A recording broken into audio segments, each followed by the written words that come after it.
Hi everybody, welcome to the lecture called Postmodernist Sublime. This is for week 32, day 1, connected to our discussion of Pynchon's The Crying of Lot 49.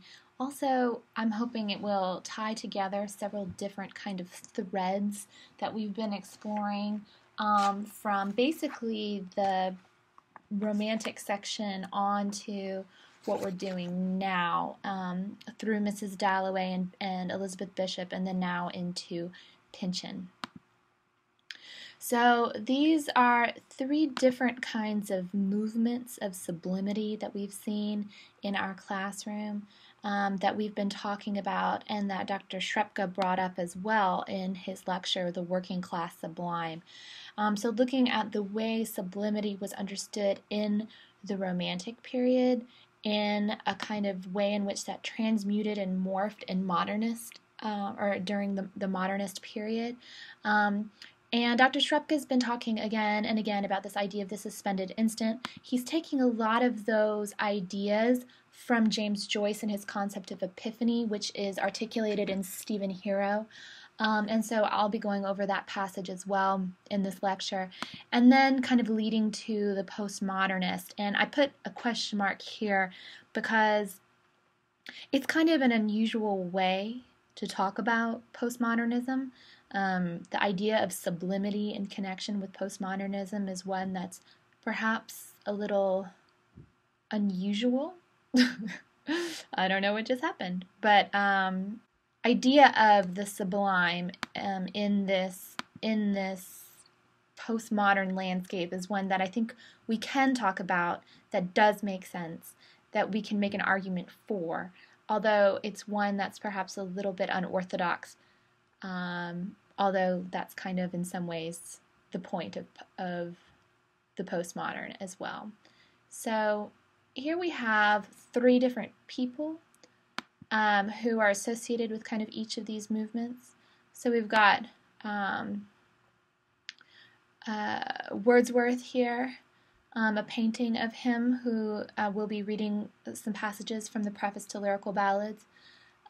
James Joyce here, and then this is Ferdinand de Saussure, who was in many ways kind of both the father of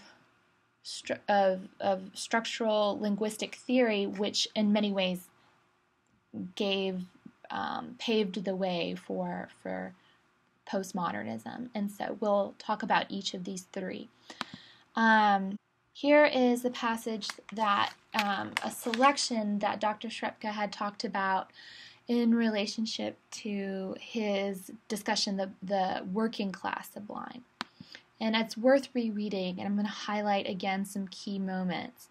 The language, too, of these rustic men, Wordsworth is talking about the everyday men, has been adopted, by the poets in Lyrical Ballads, so by Coleridge and Wordsworth, purified indeed from what appear to be its real defects, from all lasting and rational causes of dislike or disgust, because such men hourly communicate with the best objects from which the best part of our language is originally derived.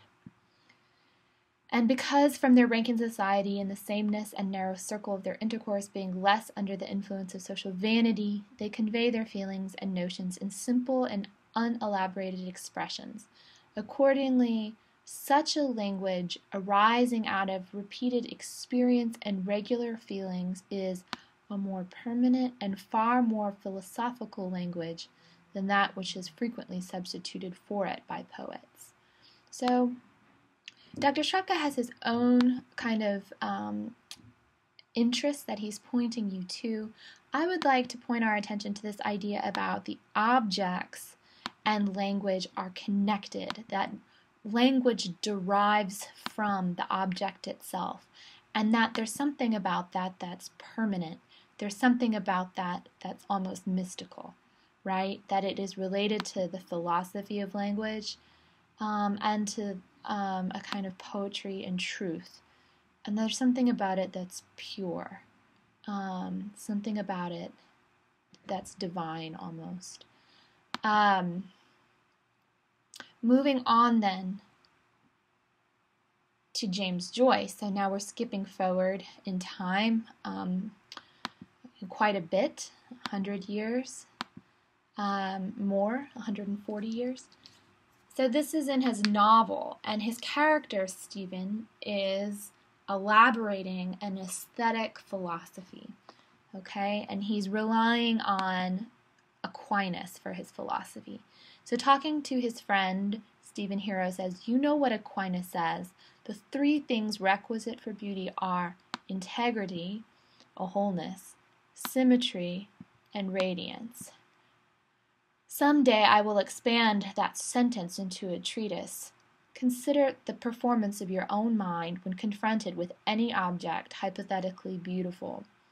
Your mind, to apprehend that object, divides the entire universe into two parts, the object and the void which is not the object.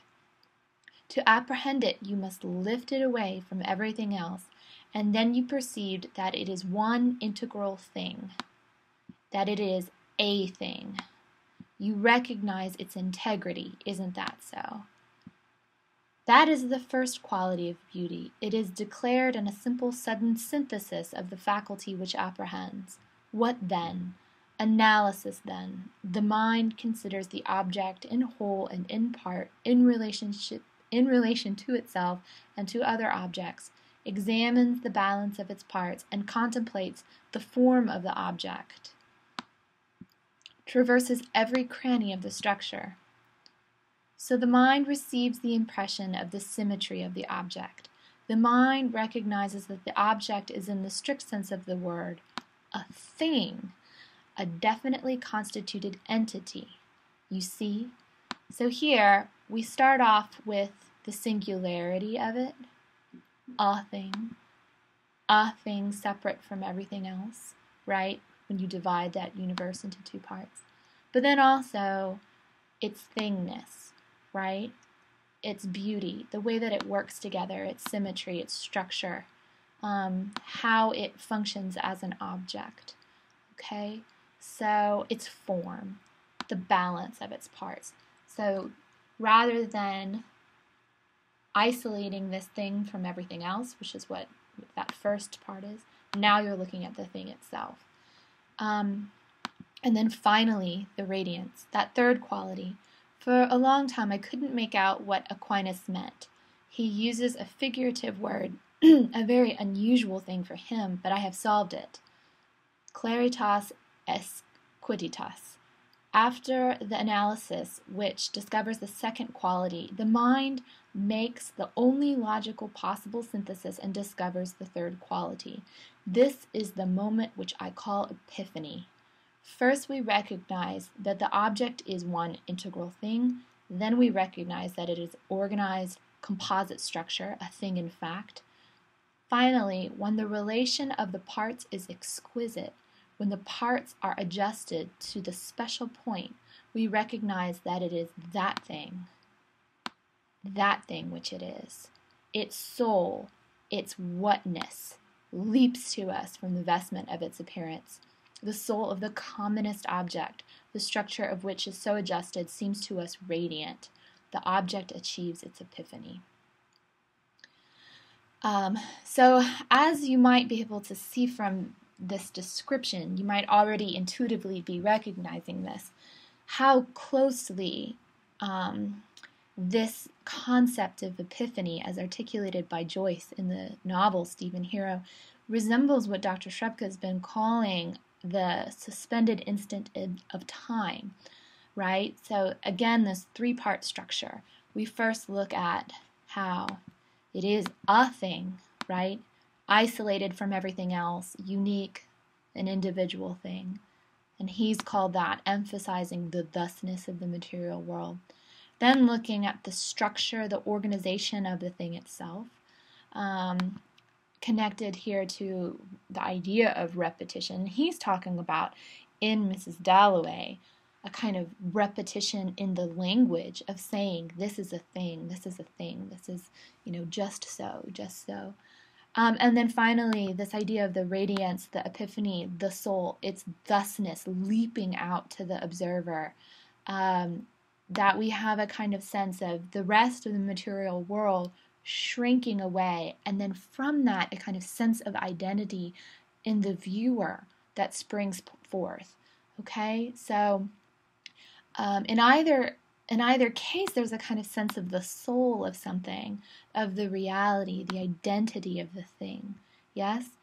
And so I'd like to kind of look at comparing and contrasting these two different ideas of one is this romantic sublime, the other the modern sublime, but that there's some connections in both of them.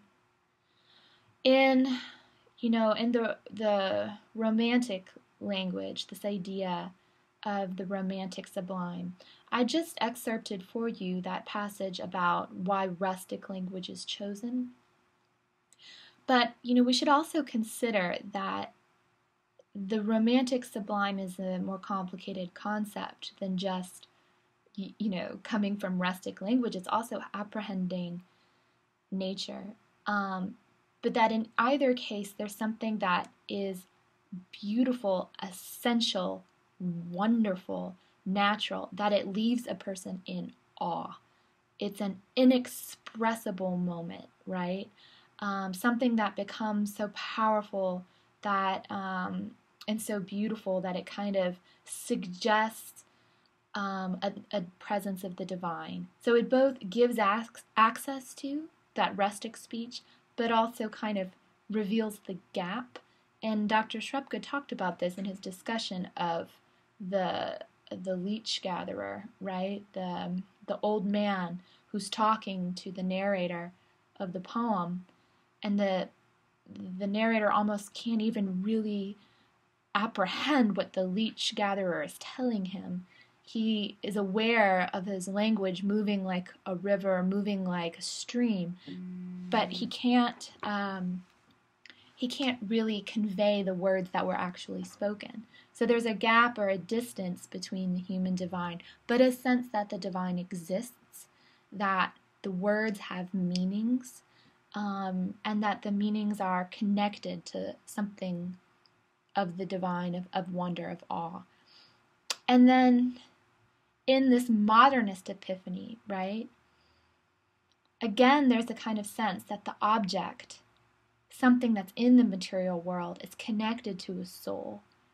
There is an exalted, powerful connection to the divine in romantic poetry, and a more limited but still important kind of connection to the divine in the modernist conception of the sublime. So rather than kind of this wonder and sense of awe, it's maybe in a way more of a sense of reassurance or comfort that things are exactly what they are, that the material world is both real and meaningful. And this is something that we've talked about in relationship to Mrs. Dalloway and Elizabeth Bishop.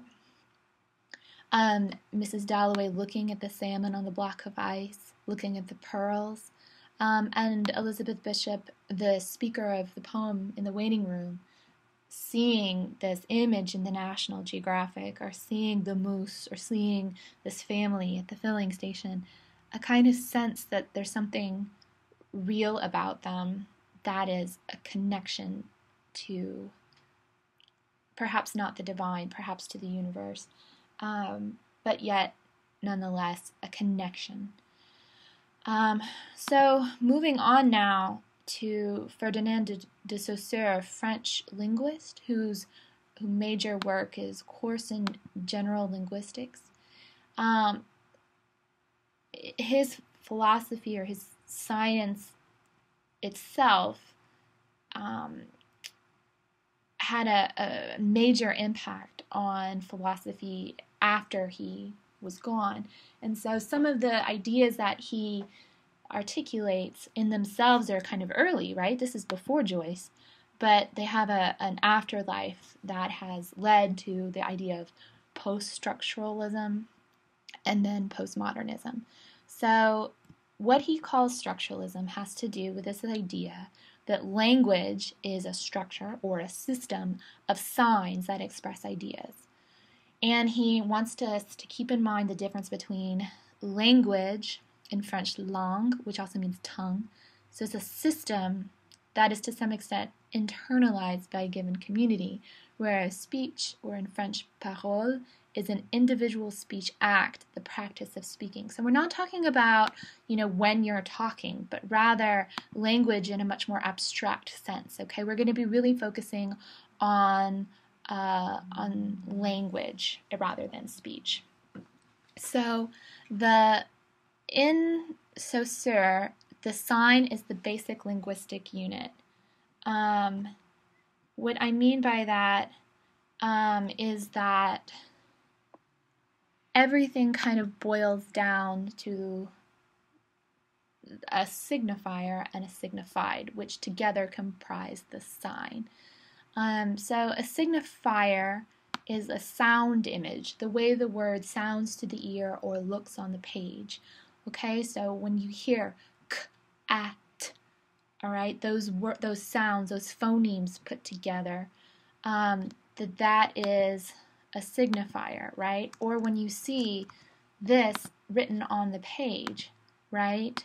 This series of symbols that are just marks on a page, that would be a signifier. And that a signified is the idea you keep in your head of the thing, okay? So when you imagine what a cat looks like, when you imagine a cat meowing or giving you allergies or whatever it is that you think of when you think of cat, that in your head is the thing that it refers to. And you're going to need to keep those two ideas clear for the next slide, okay? So the signifier and the signified always go hand in hand. They're like opposite sides of a single piece of paper. Their relationship, however, is complicated, and it can be understood in two basic ways. The first one is what will later be called logocentric. Oops, should not say lococentric, but logocentric. Logocentric. And so the idea there is that, if you notice here in this image that this is a circle, right?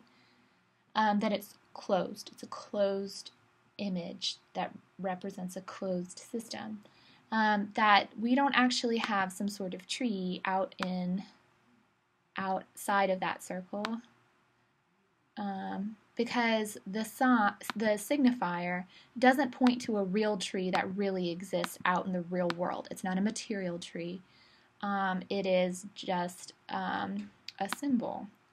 Even in your head, it's still a symbol, right? That this image, this sound image here, the signified, that's still within your head as opposed to out in the world, okay? That would be the second route.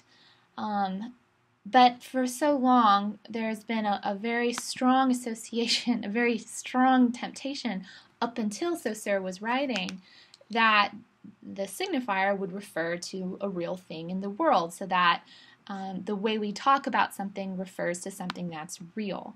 And so it's the word made flesh. It is, logos means word.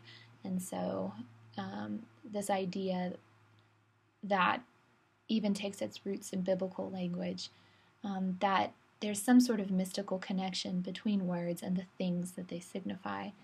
So Saussure is trying to get us to walk away from that idea, right? That the signifier only helps us to differentiate things in relationship to other signifiers. So that means here, this signifier, so let's say instead of tree, we had oak tree, and then pine tree, right? And so oak will help us to distinguish from not pine. It helps us to kind of see difference. That's really what this is about, not referring to some sort of mystical connection, but rather showing a series of differences between oak and pine here. So there's no actual connection to anything in the real world, right? That everything is just a series of signs, series of signifiers bumping into each other, as opposed to connected to something essential or archetypal or real. So he really draws our attention to thinking about the signifier is arbitrary. The word oak has nothing to do with the actual thing that exists out in the world. It's just a word that we've collectively decided to use to describe an oak tree. And the word pine, again, is not associated. There's nothing inherent that connects it mystically. There's no soul that connects it to an actual pine tree. It's just only has meaning within our language, within our social system. Okay? That it's a closed system. So the significance of that. Now Saussure and then people who followed after him, including Levi Strauss and Roland Barthes, that they were interested in looking at how this idea about signs and difference can be used to describe not just linguistics, not just the development of language, but culture itself. Okay, how there's certain signs within our culture that are used in certain ways, but that they really only have meaning within our culture. There's nothing inherent about them. And he calls this study of signs semiology. From semeion is the Greek word for sign. And so semiology is the study of signs. And what Saussure means by semiology here, the meaning of any action or object may seem natural, but is always founded on shared conventions, which is a system. Semiology avoids the usual mistake of assuming that signs which appear natural to their users must have intrinsic or essential meaning that requires no further explanation. So I think that this is where we might approach a postmodern sublime. So first I'd like to talk about the problems with this, the critiques that have come up from structuralism, and then to kind of look at what's come after structuralism and how that builds on this idea about doing away with the idea of intrinsic or essential meaning. So in terms of critiques, dematerialism and formalism. So I'm reading to you from a fun book called Introducing Postmodernism, which is using cartoons and like comic book type font to, or like comic book type illustrations rather, to explain postmodernism. I highly recommend it if this interests you and if this is something that you want to pursue further. So, dematerialization and formalism. Saussure's language system eliminates material origins, right? Because we're never thinking about side of language as a system, that it's a closed system, right? It also de-psychologizes, since it need not posit an unconscious motivation even on a biological level. It claims that meaning is a product of signification, a process maintained by timeless and universal structures forming a stable and self-contained system based on binary oppositions. The elements of the system, or signifiers, carry meaning only in relation to each other. Their relationship to the signified, whether concepts or things or actions, is arbitrary, based purely on convention. So now let's move on to the critique formalizing the human. I think, therefore I am. That's the famous Cartesian kind of pronouncement. What happens to this famous Cartesian proof of self-identity in the structuralist view? The I, or unitary human subject, the very cornerstone of Western logic and philosophy, dissolves into a signifying language user. The I is a language fiction, signified by use, not meaning, and generated in much the same way as metaphor or metonymy. Structuralism is unhelpful in explaining what motivates the language-using subject, i.e., the individual. The logic of the system entirely surpasses and evades the subject's reasons for using language. Saying to communicate his personal thought is not good enough. How did personal thought get into a system anyhow? Non-historical. Structuralism is non-historical or more accurately ahistorical. Its analysis is valid in principle no matter what is historically present. This is consistent with its discarding of historical origins and motivations.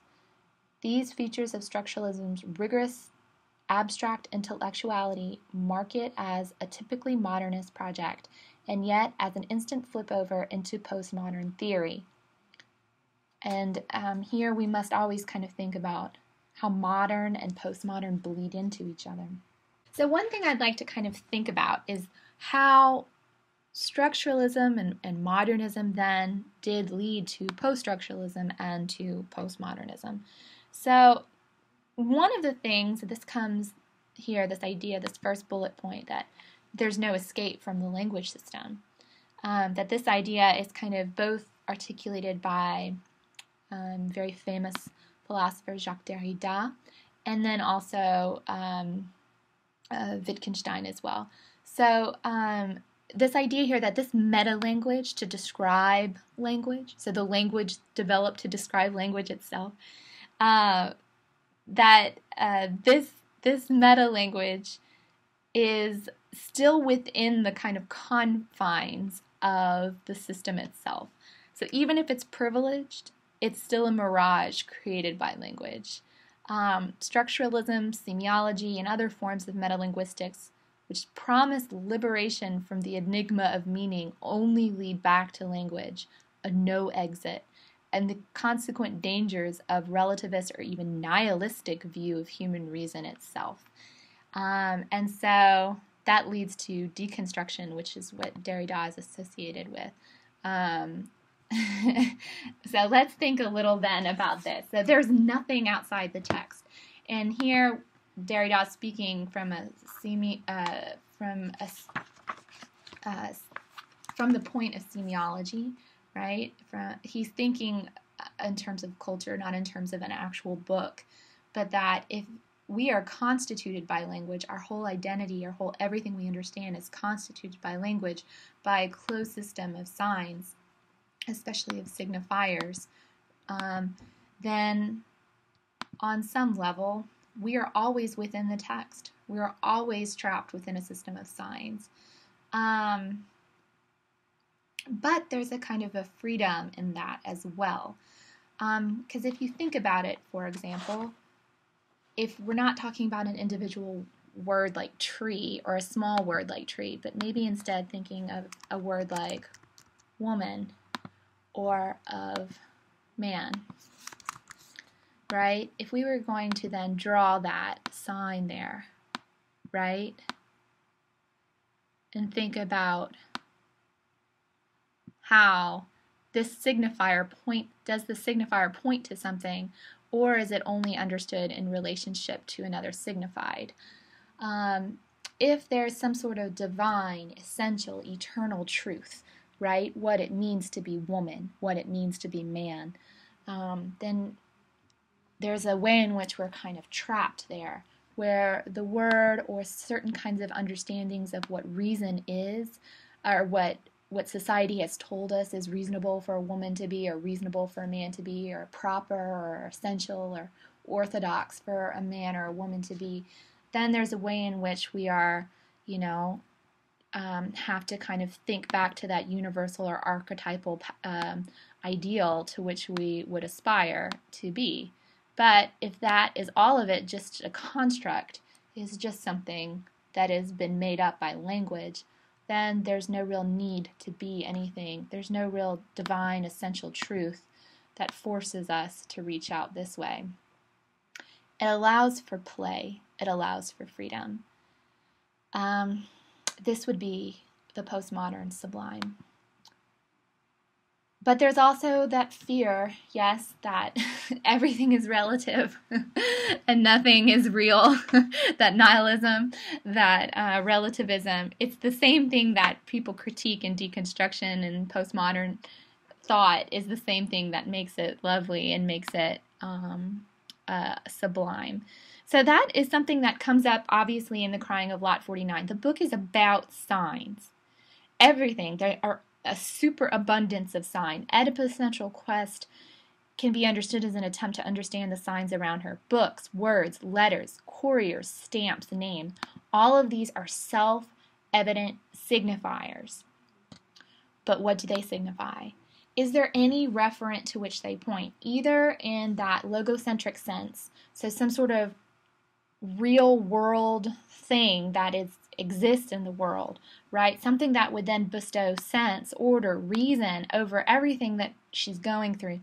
Or is this maybe a kind of self-referential, relative, playful, satirical, irrational thing where all these signs just point to each other? The signifiers only lead to more signifiers and don't lead to any kind of truth. How would either of these readings help to explain or describe something happening in The Crying of Lot 49? So what would it mean to say that the signs point to a referent in the world? What would that mean? How would we understand then that this sign, the muted horn, if it's pointing to something in the world, what does that mean that it points to something in the world? Or if this is just pointing to another sign, then what does that mean? What are the options Oedipa has as she's interpreting signs? So I see that it's been 30 minutes, so this is definitely a good point to stop. I look very much forward to hearing what you guys have to say about this in our discussion of The Crying of Lot 49.